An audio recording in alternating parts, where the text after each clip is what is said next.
Good morning. Thank you for joining me in this morning mindfulness practice. Today, I'm going to talk about Neville Goddard's little book, Feeling is the Secret. In chapter 1, Neville Goddard writes, "The world and all within it is man's conditioned consciousness objectified. Consciousness is the cause as well as the substance of the entire world. So it is to consciousness that we must turn if we would discover the secret of creation.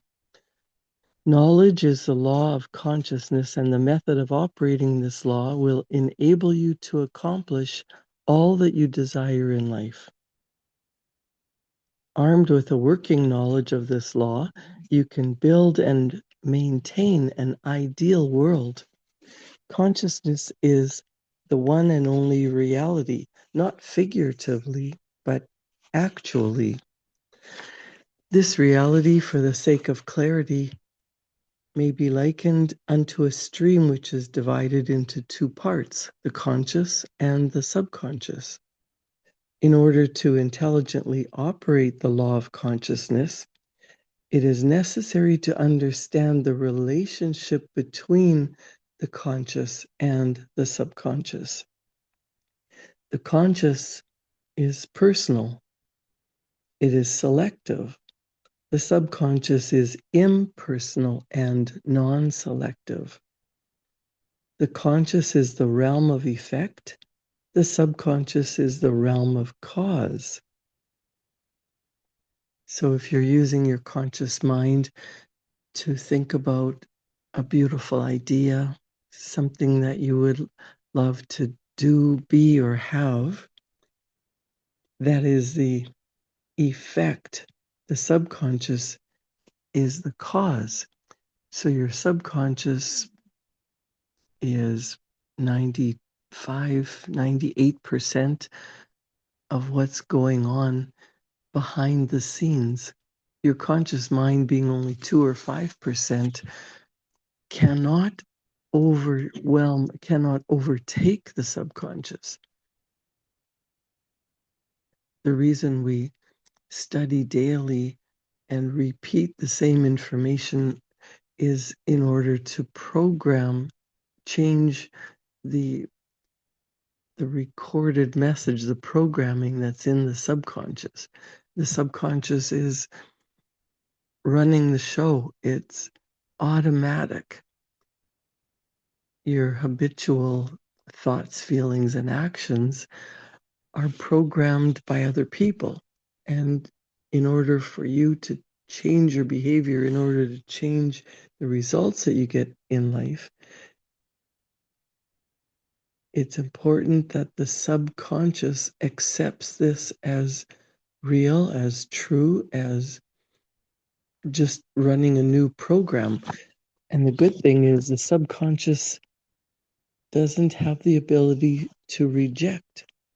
So whatever you think about with emotion and you think the same thoughts, it's a dominant pattern in your life, that's what is programmed. So you can change it. You can get emotionally involved in a wonderful new idea. And when you believe that it's true, the subconscious just automatically creates that reality for you. It shows up in your experience. Neville Goddard says, again, the conscious is the realm of effect. The subconscious is the realm of cause. These two aspects are the male and female divisions of consciousness. Consider the conscious mind to be male and the subconscious female. And using that analogy, the conscious generates ideas and impresses these ideas on the subconscious. The subconscious receives the ideas and gives form and expression to them. By this law, first conceiving an idea and then impressing the idea conceived on the subconscious, all things evolve out of the consciousness. And without this sequence, there is not anything made that is made. The conscious impresses the subconscious while the subconscious expresses all that is impressed upon it. So that can be really exciting. The subconscious expresses all that is impressed upon it. So when you get emotionally involved in a big idea and you know that it's meant for you, the subconscious just automatically expresses it. And that's the key. That's the reason this book is titled Feeling is the Secret. It's not enough for you to get emotionally and intellectually involved with a new idea. Your conscious mind can accept and reject. You can decide, yes, I can do that. But unless and until you believe it at a subconscious level, that you're emotionally involved, you're excited about it, and you go out and take action, nothing changes. Neville Goddard says the subconscious does not originate ideas, but it accepts as true those which the conscious mind feels to be true and, in a way known only to itself, objectifies the accepted ideas. Therefore, through his power to imagine and feel and his freedom to choose the idea he will entertain, mankind has control over creation. Control of the subconscious is accomplished through control of your ideas and feelings. Now, the first time you read this or hear it, you might think, well, man doesn't create, God creates. Well, yes, God is the ultimate source, infinite intelligence, the creator, but God didn't magically create a cell tower or a cell phone or a chair or a hotel. God gave mankind intelligence and the physical ability to move things into form, to use materials to create. And that means you can create whatever you want. You can create a button, you can create a beautiful hotel, you can create havoc in your life by focusing on chaos and not understanding the laws of the universe and just going along with what everyone in the outside world is saying. When you decide, I'm going to go to university and get a degree in education and become a teacher, you have to work for it. You have to study, you have to write exams, and then you become certified to be a teacher. And then the work begins. You have to find a job and fulfill your duties. There's not a magic wand that says, I want a new TV and ping, it magically appears. But when you decide you want a new TV set, you earn the money and go out and purchase one, or someone donates one to you, or you win it as a prize. It appears, but not by magic, by intentionally deciding what you want and finding a way to bring it into your experience, into your realm, into your experience. So you decide with your conscious mind, you're going to buy a TV. You program your subconscious. It happens automatically because you decide it. You get emotionally involved. This I will do.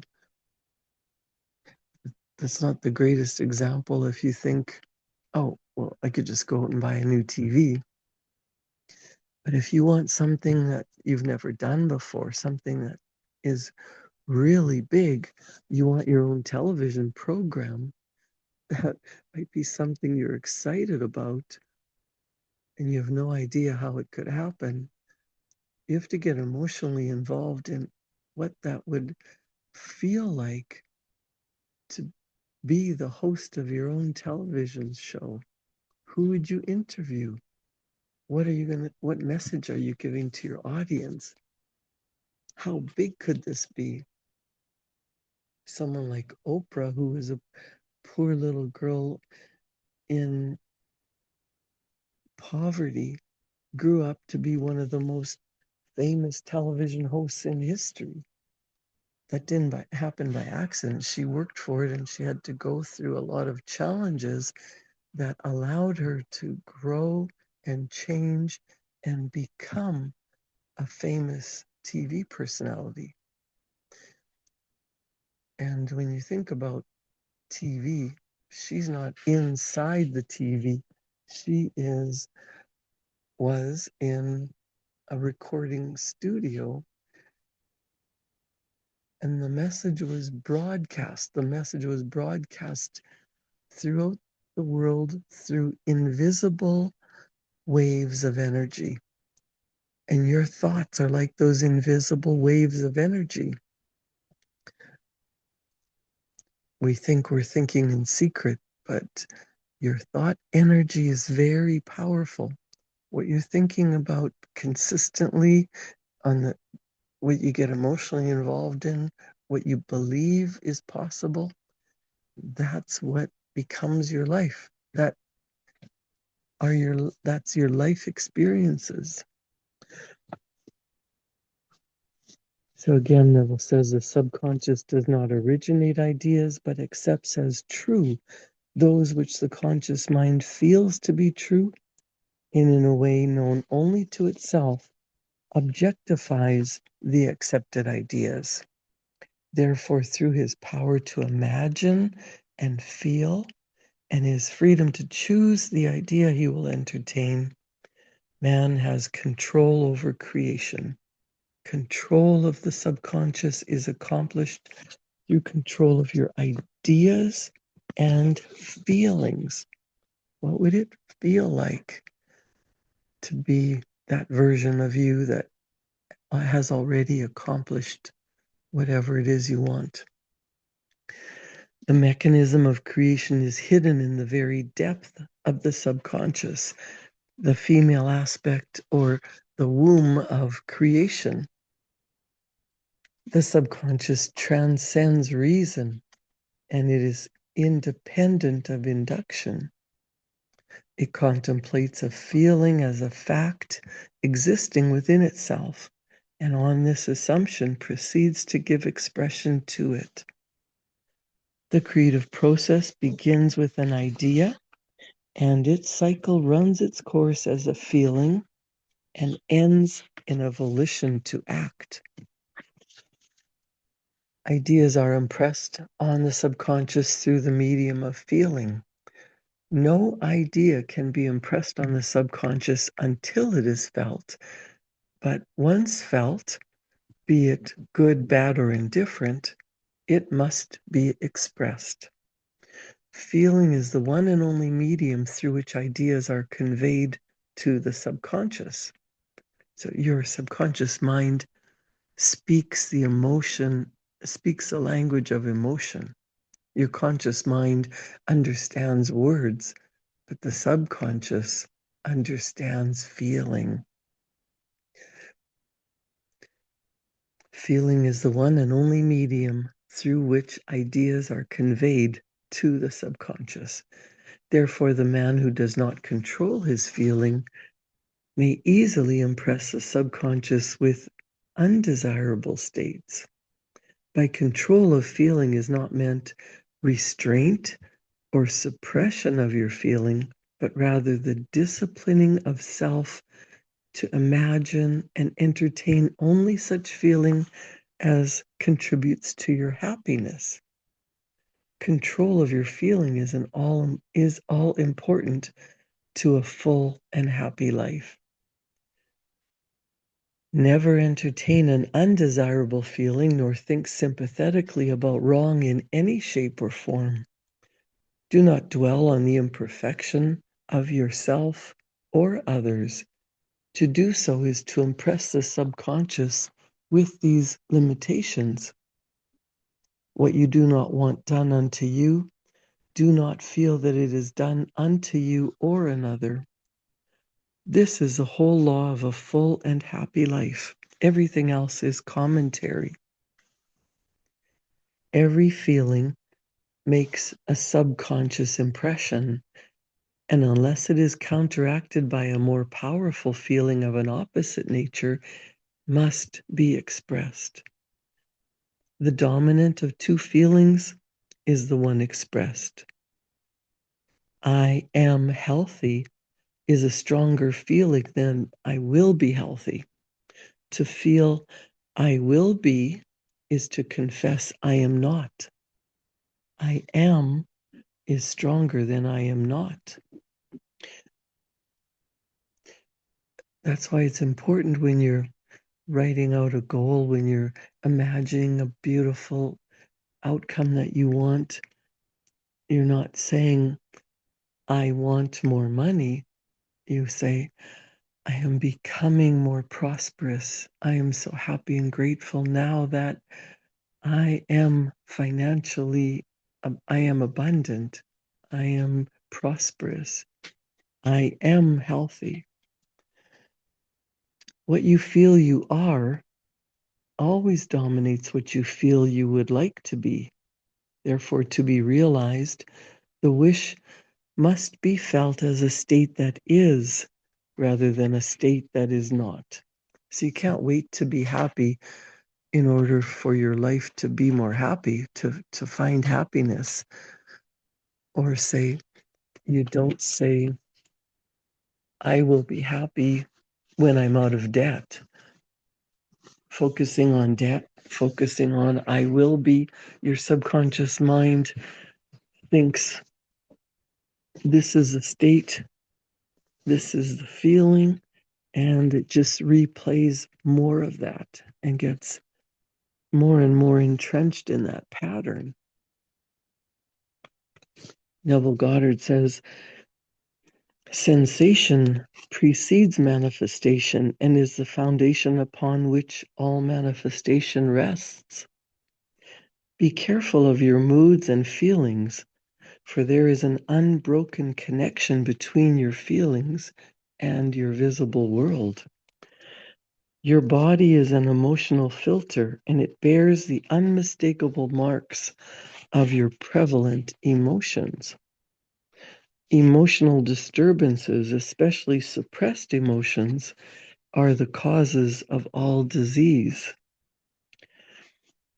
And if you've ever read any of Louise Hay's work, she wrote a book, You Can Heal Your Body, and she correlates a disease, every pain, every problem in the body with an influence of the mind. For example, she would say any skin irritation, boils or rashes or different kinds of skin irritations, she says, are caused by thinking about what's irritating you. You might hear people say, oh, he's gotten under my skin. That is thinking and feeling irritated. So this is a book that you might want to look at if you're thinking about what is the cause of headaches or cancer or any other disease. It can be related to dominant thinking and feeling patterns.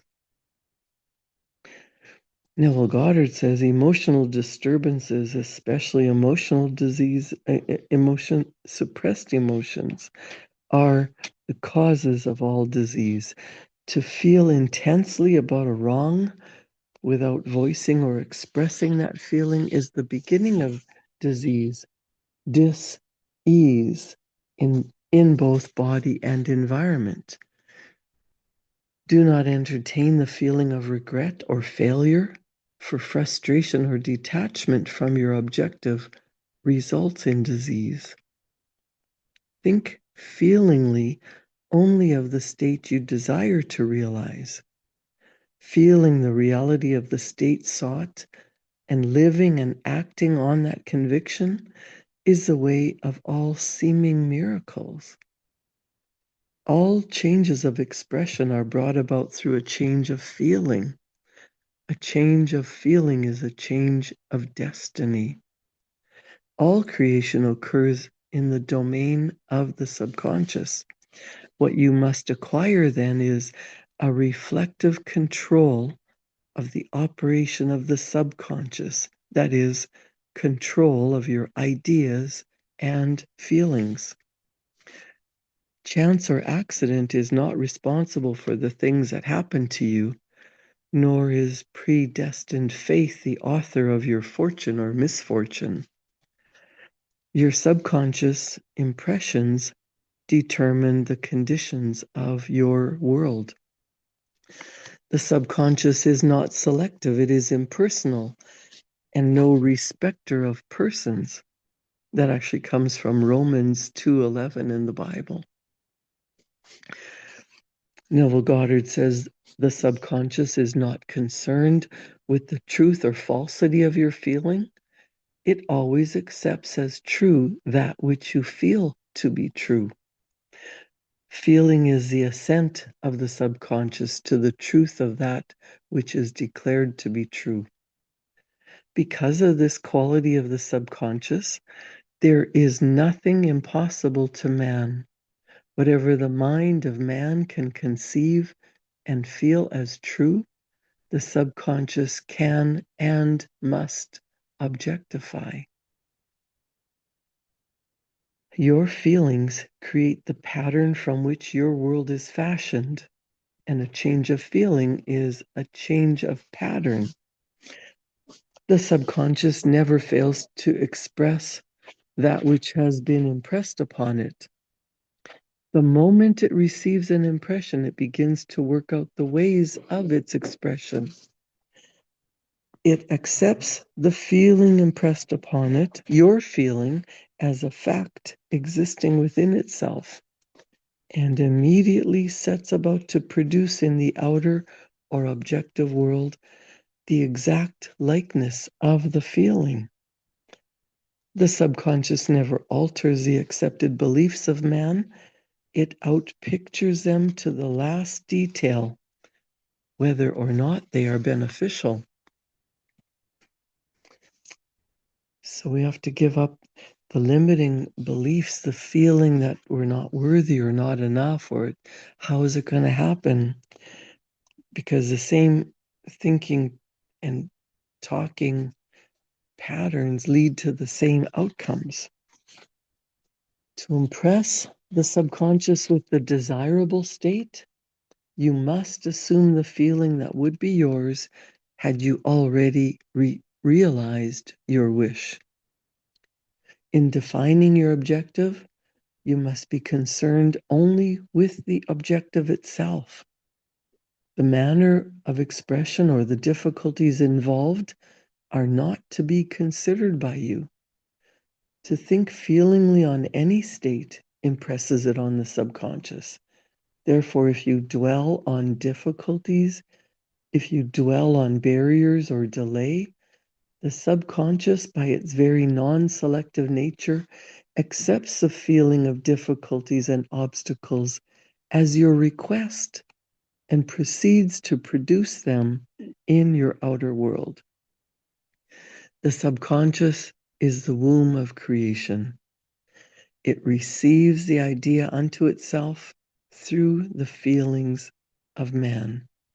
It never changes the idea received, but always gives it form. Hence, the subconscious outpictures the idea in the image and likeness of the feeling received. To feel a state of as hopeless or impossible is to impress the subconscious with the idea of failure. Although the subconscious faithfully serves man, it must not be inferred that the relation is that of a servant to a master, as was anciently conceived. The ancient prophets called it the slave and servant of man. St. Paul personified it as woman and said the woman should be subject to man in everything. And there are quotes in Ephesians, Corinthians, Colossians, and Peter. The subconscious does not serve man, and the subconscious does serve man and faithfully gives form to his feelings. However, the subconscious has a distinct distaste for compulsion. It responds to persuasion rather than to command. Consequently, it resembles the beloved wife more than the servant.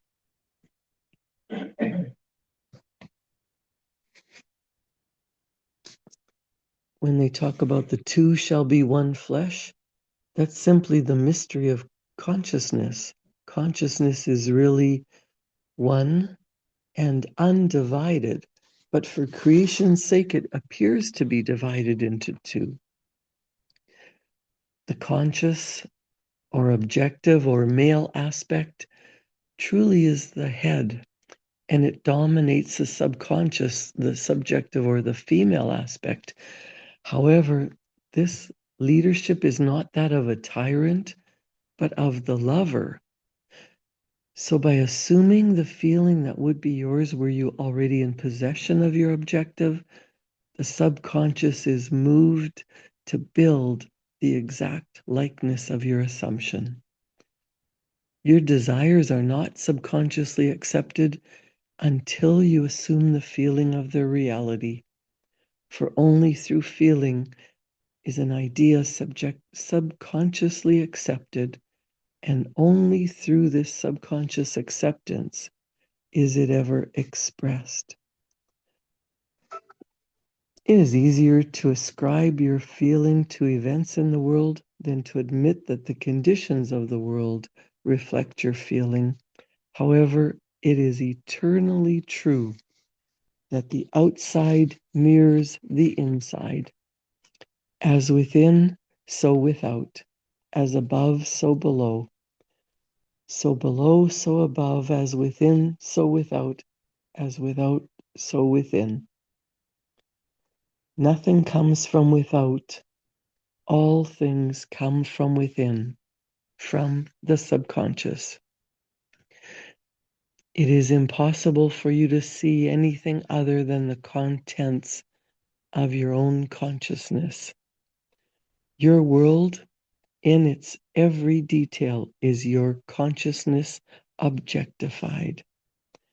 Objective states bear witness of subconscious impressions. A change of impression results in a change of expression. Master your thoughts and your feelings, and that becomes your highest achievement. Decide what you want, get emotionally involved, and create that in your own life experience. Practice this over the weekend.